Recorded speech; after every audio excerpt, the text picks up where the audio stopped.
I recommend using an inframammary fold approach for the majority of breast implant placements. The inframammary fold is where the bottom of the breast meets the upper abdomen or the lower chest wall. It's a zone of adherence that holds the breast in place.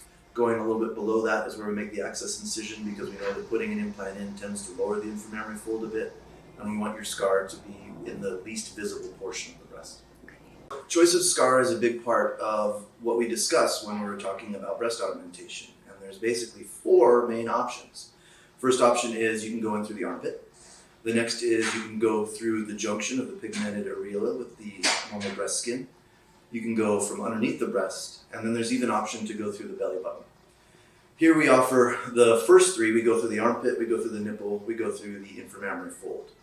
The inframammary fold access incision is my favorite because it has the lowest risk of complications. And those complications are infection, malposition, or capsular contracture. The scar is located where the breast casts a shadow, and so it tends to dissipate with time and essentially become almost invisible.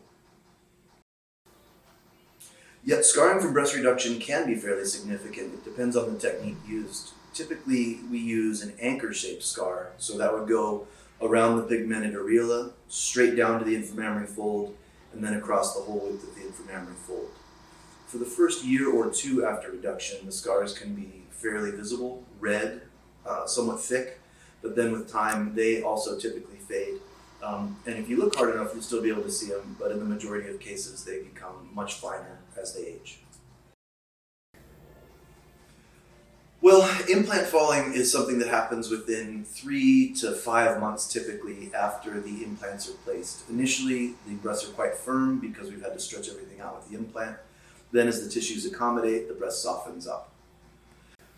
Every person has their own unique anatomy when it comes to the shape of their breast, and so the experience of each person will be different with their breast augmentation. I try and create a pocket that is going to optimize the appearance of the breast in the long term. So that is always the goal, for the implant to fall into just the right position once they soften up. No, I think you can recover from surgery well any time of year. Just ask yourself about how you were going to react to the heat. If you're a big sweater, you might want to consider having surgery when it's cooler. There's a number of different types of implants. The main delineation is between silicone and saline implants. We offer both. Typically, the implants that we place are silicone, and then the silicone implants are further divided between round implants and shaped implants. And also they have smooth and textured surfaces. I think the majority of the implants we place here are smooth round implants, but if a patient has a specific consideration, then we'll discuss it, and we're capable of putting in whatever implant they desire. Sure. So Galatea is an absorbable mesh that is used to secure a result in either a breast lift, a breast reduction, or in a breast augmentation. And what it does is it creates an internal bra to help support the tissues. When we do lifts, we're obviously going the opposite direction of gravity, so we want something to help to keep the tissues in that place. When we put in a breast implant, we're making the breast heavier, and so having an internal sling or an internal bra to help support the breast while it heals can end up optimizing your results in the long term.